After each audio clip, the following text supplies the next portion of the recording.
अस्सलामुअलैकुम viewers and welcome to कहानी पाकिस्तानी। मैं हूं आपकी होस्ट आयशा गिलानी।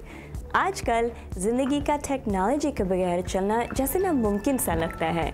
हमारे आसपास हर छोटी सी छोटी चीज़ से लेकर बड़ी से बड़ी चीज़ का ताल्लुक टेक्नोलॉजी से है।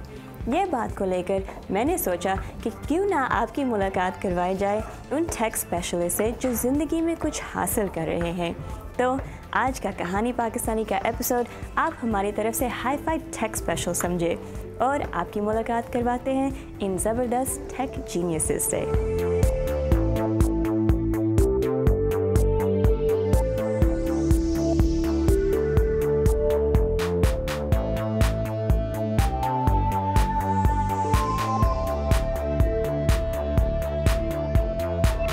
और साथ साथ में मैं आपको टूर करवाती हूँ of the friendship collegiate academy public charter school जो वाशिंगटन DC में है, where groundbreaking innovations are being made technology में और तालीम में।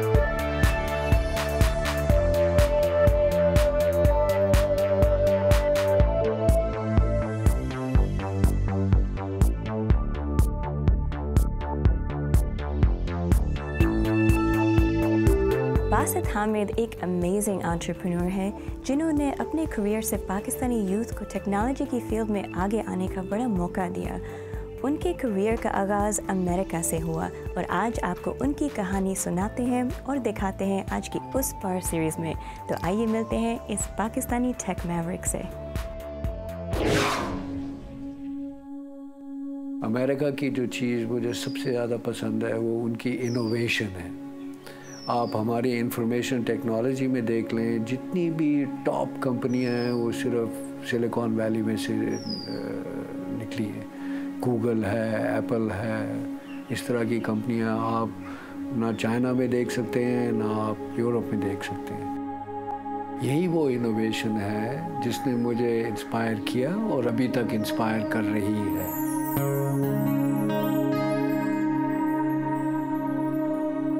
बचपन से ही जो सबसे ज़्यादा मोटिवेशन मेरे पास थी वो ये थी कि घर की गुर्बत ख़त्म की जाए। उसको गुर्बत को ख़त्म करने के लिए क्या इंस्ट्रूमेंट्स में इस्तेमाल कर सकता था, वो एक थी कि अच्छी एजुकेशन हो, मेहनत हो और ईमानदारी के साथ काम किया जाए। 1967 में कराची में उधर बहुत फसाद हो रहे थे, कॉलेजेस बंद हो चुके थे। उस वक़्त ये सोचा कि अगर मैंने एजुकेशन को अपने कंटिन्यू करना है तो पाकिस्तान में तो उस वक़्त कोई अपॉर्चुनिटी थी नहीं। तो मैंने डिसीजन बनाई कि मैं बाहर जाऊं और वहाँ जाके अपनी एजुकेशन को कंप्लीट करूं। मैं नॉर्वे पहुंच गया क्योंकि वहाँ पे मुझे एक स्कॉलरशिप मिला। वहाँ पे मैंने लैंग्वेज भी सीखी, फिर वहाँ पे मैंने ग्रेजुएशन की। नॉर्वे से अमेरिका जाने की मेरी ये डिसीजन इस वजह से बनी कि सिर्फ अमेरिका में उस वक़्त एनवायरमेंटल स्टडीज़ के प्रोग्राम अवेलेबल थे जो मैं पढ़ना चाह रहा था। वहाँ पे सिर्फ 2 यूनिवर्सिटियाँ थी जो ये प्रोग्राम ऑफ़र कर रही थी, उनमें से एक ने मुझे एक्सेप्ट कर लिया। यूनिवर्सिटी में पढ़ाई शुरू की है तो इन लोगों ने मेरा रेज्यूमे देखा जो नॉर्वे वाला था और उसमें इन्होंने कहा कि भाई आपके पास अगर इतनी एक्सपीरियंस है तो आप हमारे बच्चों को कंप्यूटर साइंसेस पढ़ाएं, जिसकी वजह से उन्होंने मुझे फुल स्कॉलरशिप दे दिया। वहाँ पे मेरी ड्रीम्स जो हैं वो फिर आगे बढ़ने लगी कि इस मुल्क में तो आप कुछ भी कर सकते हैं, सिर्फ वजह यह है कि आपको हार्ड वर्क करना पड़ेगा।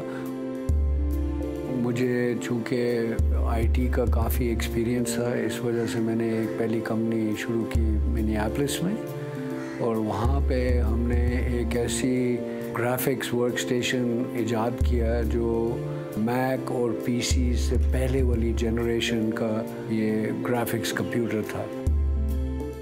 इस कंपनी को मैंने 5 साल चलाया। उसके बाद मैंने फिर एलेक्सर टेक्नोलॉजीज़ फाउंड की कैलिफोर्निया में। एलेक्सर टेक्नोलॉजीज़ का जो मेन काम है वो production of mission critical documents, जैसे बैंक की बिलिंग होती है, अकाउंट स्टेटमेंट होते हैं, टेलीकॉम की बिलिंग होती है। दुनिया में 4 बड़ी मेजर कंपनीज हैं जो बड़े हाई स्पीड लेज़र प्रिंटर्स बनाती हैं। उनमें ज़ेरॉक्स है, IBM है, ओसे है और कैनन जैसी कंपनी है। अब ये सिर्फ हार्डवेयर बनाती हैं, इनका जो सॉफ्टवेयर है जो इनको चलाता है और जो डॉक्यूमेंट्स को प्रोड्यूस करता है और मैनेज करता है, वो सब एलेक्सर टेक्नोलॉजीज़ बना रहे हैं। हमारे 5000 कस्टमर्स हैं और ये फॉर्च्यून 500 कस्टमर्स हैं और ये China, Middle East, America, Europe, हर जगह में ये क्लाइंट्स रिजाइड करते हैं। ये जब कंपनी 10 साल की चल चुकी थी और बहुत सक्सेसफुल कंपनी थी, उस वक़्त मुझे पाकिस्तान आने का चांस जब मिला तो मैं यहाँ पे आया और मैंने यहाँ देखा कि पाकिस्तान में तो आईटी का ना कोई इंफ्रास्ट्रक्चर था, ना यूनिवर्सिटीज़ में कोई अच्छे प्रोग्राम थे, लेकिन ये एक ऐसी फील्ड थी जिसका मुझे उस वक़्त विज़न थी कि ये बढ़ेगी। इंडिया ने दिखा दिया था हमें कि ये लोग आईटी में काफ़ी माहिर हो चुके थे, तो एक किस्म की मेरी ये बड़ी ख्वाहिश थी कि पाकिस्तान को भी उसी लेवल पे लेके आया जाए जैसे इंडिया में उनकी जो अपॉर्चुनिटी थी। सरताज अजीज़ साहब जो उस वक़्त हमारे फाइनेंस मिनिस्टर थे, उनसे रब्ता कायम किया कि मेरी विज़न ये है कि यहाँ पे एक आईटी कॉरिडोर बनाया जाए जो पाकिस्तान में जॉब्स क्रिएट कर सकता है और हमारी कंप्यूटर साइंसेज जो हैं वो आगे बढ़ें। और उनकी मदद की वजह से हमें यहाँ पे एक सॉफ्टवेयर टेक्नोलॉजी पार्क उन्होंने बनवाया। जितनी भी यूनिवर्सिटियाँ थी यहाँ पे इस्लामाबाद के इर्द-गिर्द, जैसे फास्ट है, नस्ट है, GIK है, लम्स लाहौर वाली थी, UET, इन सब यूनिवर्सिटियों के साथ मैंने जाके राब्ता कायम किया। See that? Excuses stop here. Remote से दूर रहें। बासित की इंटरेस्टिंग स्टोरी अभी भी जा रही है। मैं बस यूँ गई और यूँ आई।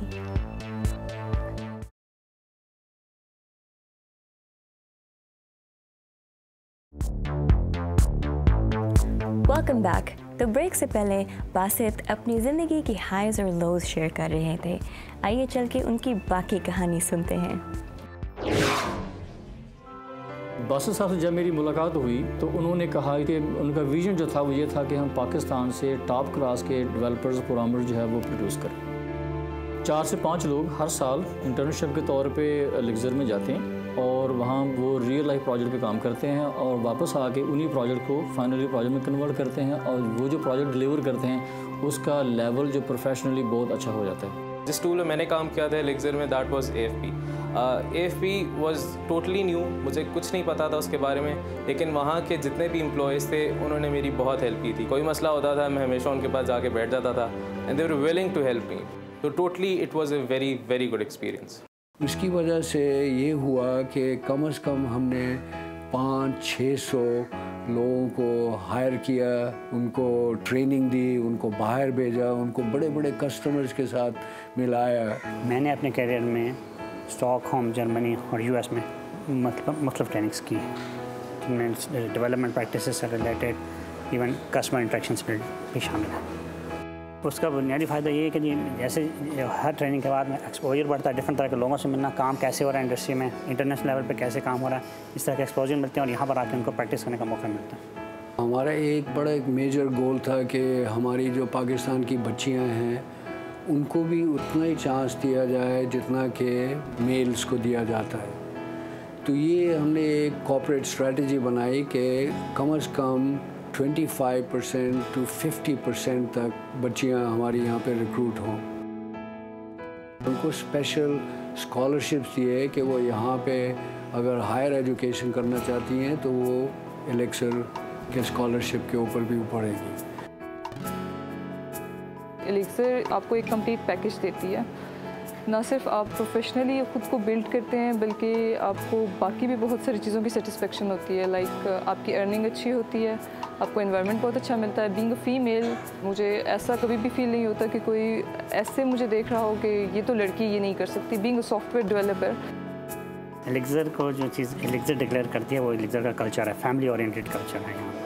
यहाँ पर जो हायरार्किकल स्ट्रक्चर है उसकी इन्फॉर्मेशन नहीं होती, लेकिन ओपन कम्युनिकेशन, कोई भी उठ के इवन CEO लेवल तक जाके बात कर सकता है, अपना मसला बयान कर सकता है। दूसरी बात यह है कि चूँकि एलेक्सर वर्ल्ड क्लास का सॉफ्टवेयर इस वक्त डेवलप कर रही है, तो ये भी उनके लिए बहुत फ़ख्र की बात है कि इस कंपनी में काम करना बड़ी स्पेशल चीज़ है उनके लिए। तो अगर आप मेरे बच्चों से पूछें कि भाई आपकी टेन्योर यहाँ पे क्या है, तो आप एवरेज देखेंगे कि 10 या 12 साल है। मेरी कंपनी को 26 साल हो गए हैं, जिनमें से 17 साल पाकिस्तान में गुजरे हैं। एक ज़माना था कि कैलिफोर्निया में सारी डेवलपमेंट हो रही थी, लेकिन अब सारी डेवलपमेंट और कस्टमर सपोर्ट सर्विसेज जितनी भी हैं वो सब पाकिस्तान में हैं और ये हमारे पाकिस्तानी बच्चे चला रहे हैं। और विज़न यही है कि हम नंबर 1 रहना चाहते हैं, हम पाकिस्तान के सबसे बड़े IT कंपनी और एम्प्लॉयर रहना चाहते हैं। हम जो ब्रेन ड्रेन है उसको रोकना चाह रहे हैं। बेशक हम 5,000 लोग हों या 10,000 लोग हों, उनको सबको इक्वली ट्रीट करेंगे और उनको इसी तरह एजुकेट करेंगे कि वो वर्ल्ड क्लास रहें।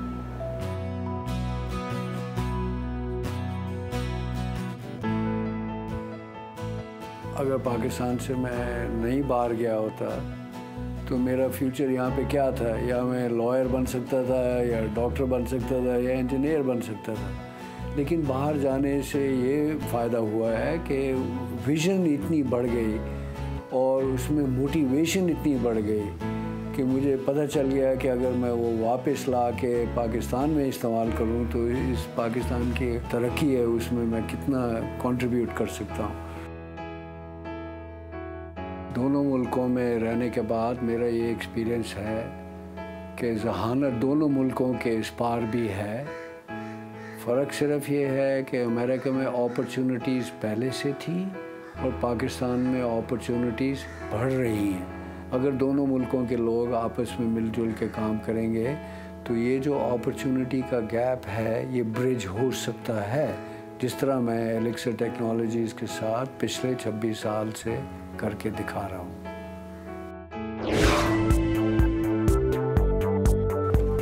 टेक्नोलॉजी को समझना और उसकी हमारी ज़िंदगी में ज़रूरत को अंडरस्टैंड करना फ्रैंकली हर किसी के बस की बात नहीं है। हमारी अगली स्टोरी एक ऐसे ही टेक गुरु की है। जी मैं उनके बारे में बिल्कुल यही कहूँगी। उनका नाम है उस्मान इलियास और उन्होंने अपनी पूरी ज़िंदगी लगा दी है टेक्नोलॉजी और उसकी एजुकेशन और फ़ारूक में, और आज एक प्रोफेसर के रुतबे पे है। आइए चल के देखते हैं उनकी कहानी हमारे उस पार सीरीज़ में।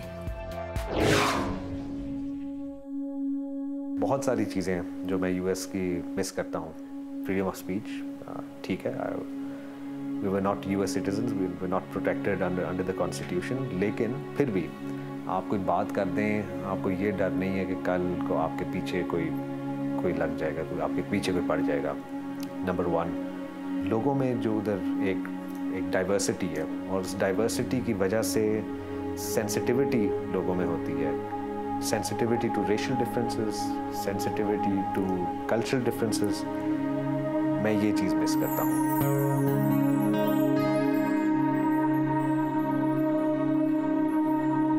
मैं तकरीबन 8 महीने का था जब मेरे फादर की पोस्टिंग हुई थी जर्मनी, पाकिस्तानी एम्बेसी में। तकरीबन 14 साल मेरी सारा मेरा बचपना, मेरा बॉर्न जर्मनी में ही मेरा गुजरा था। उस्मान इलियास अब तो खैर डॉक्टर उस्मान हो गया हुआ है। अगर उसका पास देखा जाए तो छोटे से उसको खास पढ़ने का शौक़ नहीं था। He used to be the kind of guy जो कि खेल कूद, आवारागर्दी, साइकिलिंग वगैरह ज़्यादा होती थी, स्विमिंग बहुत करता था। अर्ली 91 में हम लोग वापस इस्लामाबाद मूव हो गए थे। इधर की लाइफ में बहुत कम मेरे लिए डिस्ट्रैक्शंस थी। There was very little to do। उसका साइड इफ़ेक्ट शायद ये हुआ कि मैं अपना सारा टाइम पढ़ने में गुजारना शुरू कर दिया था। Within just a couple of months, I was actually a very good student all of a sudden. Got a 3rd position within the same college. उसके बाद नास्ट के फ़ौरन बाद शादी। 2000-2001 के आसपास ग्लोबली .com बबल बर्स्ट हो रहा था और पाकिस्तान के अंदर, पाकिस्तान के बाहर भी बहुत लोग अपनी जॉब से ले ऑफ हो रहे थे। और उस टाइम पर मैंने रियलाइज़ किया कि having just a bachelors degree is not enough. उसी टाइम पर HEC ने एक स्प्लिट PhD स्कॉलरशिप अनाउंस किया था। मैंने उसके लिए अप्लाई किया और उसमें सिलेक्ट हो गया था।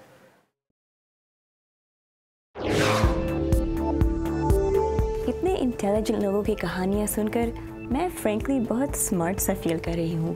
वो कहते हैं ना, खरबूजे को देखकर खरबूजा रंग पकड़ता है। मैं अपनी जीनियस को समझती हूँ। आप जाके एक छोटी सी ब्रेक लें।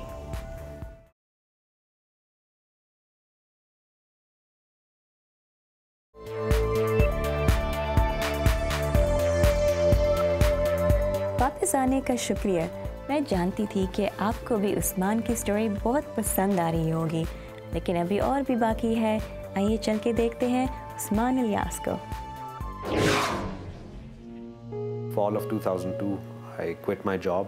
I joined LUMS as part of this split PhD program और मैंने उधर से पहले MS किया और early 2004 में मैं और मेरी वाइफ, हमारी बेटी, हम लोग ईस्ट लैंसिंग मिशिगन मूव हुए। उधर फिर मैंने MS और PhD प्रोग्राम इकट्ठा स्टार्ट किया। It was not a difficult parting, लेकिन थोड़ा सा उसमें एक सैडनेस का फैक्टर भी आता था, लेकिन एक खुशी भी थी क्योंकि हमारी तरफ से, हमारी फैमिली में से पहला बंदा था जो एक्चुअली बाहर PhD अमेरिका से करने जा रहा था। जिस टाइम पर हम लोग US पहुंचे थे, अभी 9/11 को हुए, अभी 3 साल भी नहीं हुए थे अभी, तो जाते हुए काफ़ी लोग हमें डरा रहे थे कि ऐसा होता है, वैसा होता है। हमारे भी इधर न्यूज़ मीडिया में काफ़ी हॉरर स्टोरीज पब्लिश हुई हुई थी कि जी लोगों के साथ एयरपोर्ट पे गए तो अच्छा सलूक नहीं हुआ।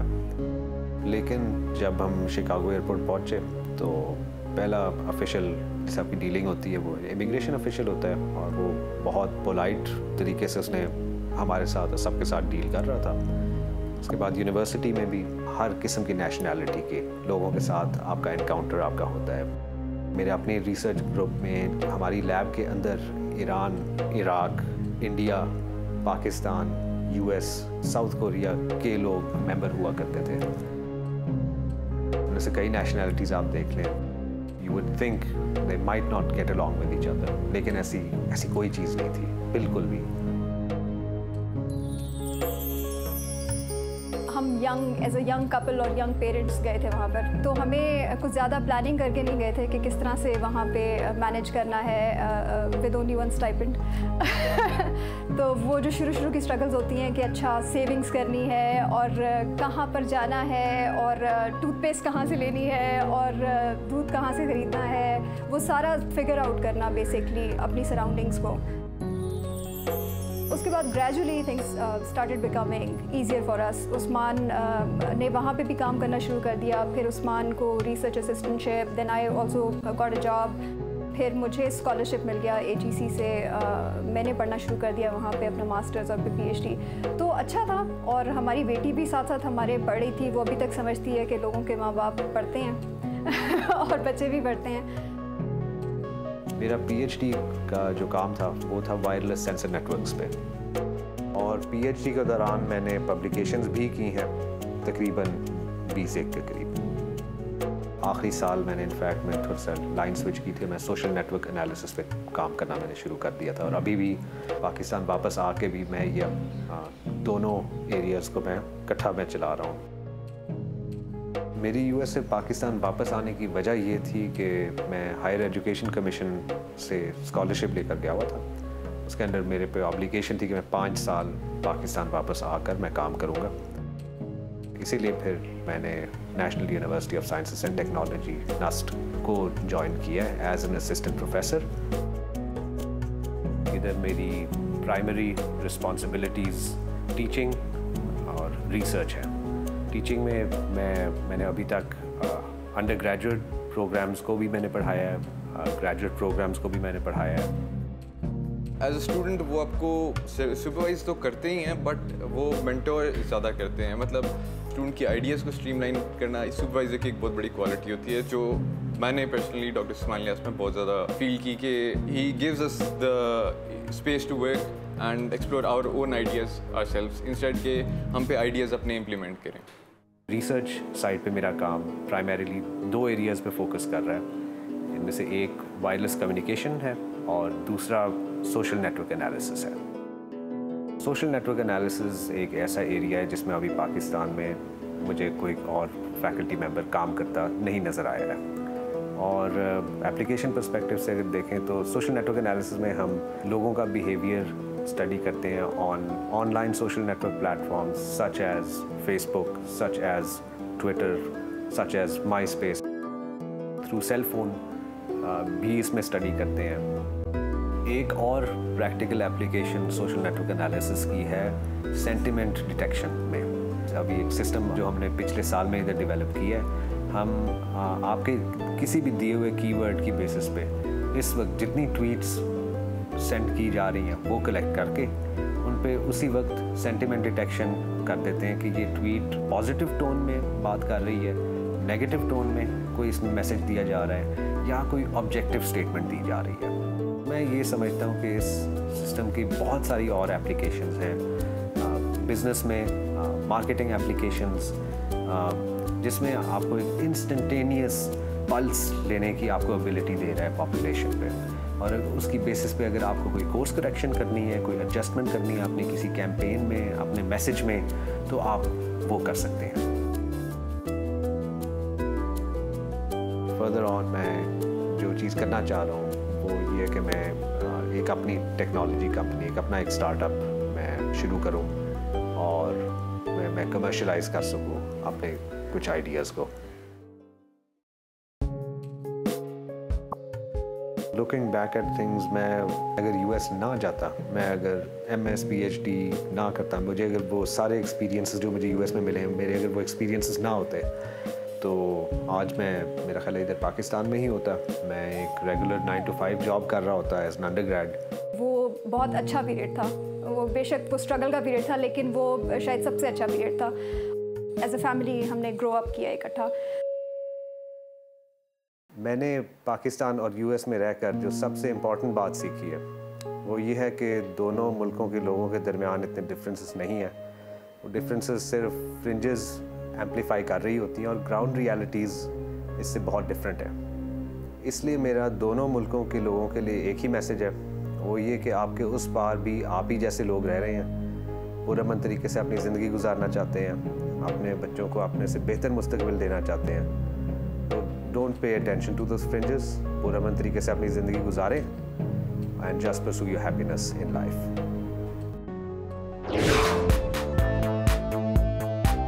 चलो जी, इस PhD पैरेड शो में हमने एजुकेशन, टेक्नोलॉजी और उससे रिलेटेड बहुत से अप्स एंड डाउन्स के बारे में समझा।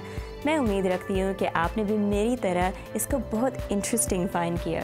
चलिए मैं निकलती हूँ अपनी अगली शो के लिए तैयारी करने के लिए, और आप अपना ख्याल रखिएगा। But you know what to do in the meantime, हमारे इस फेसबुक पेज को लाइक करिएगा एंड स्टे इन टच। तो हम मिलेंगे अगली दफ़ा एक नई कहानी, अनोखा सफ़र के साथ। मैं हूँ आपकी host Ayesha Gilani, signing off from Kahani Pakistani and reminding you to achieve. खुदा हाफ़िज़।